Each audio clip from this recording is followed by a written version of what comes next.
So ito na yung ating royal cord na pwedeng pang wet, pwedeng pang tubig, o pwedeng pang tuyo. Ayan.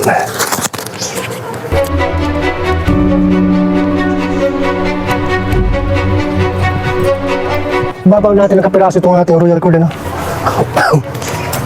Hindi na po ito nangangailangan ng tubo. Ang direkta na po itong ilalapag mo sa lupa.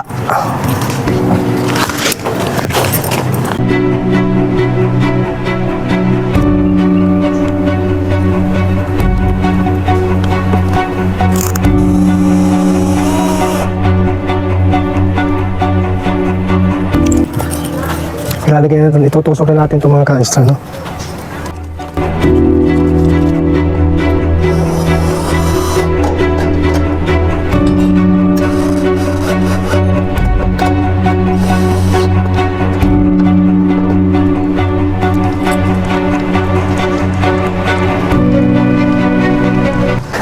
Yan mga ka-extra, ano?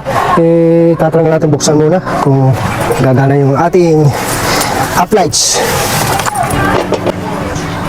So ito na yung gumana.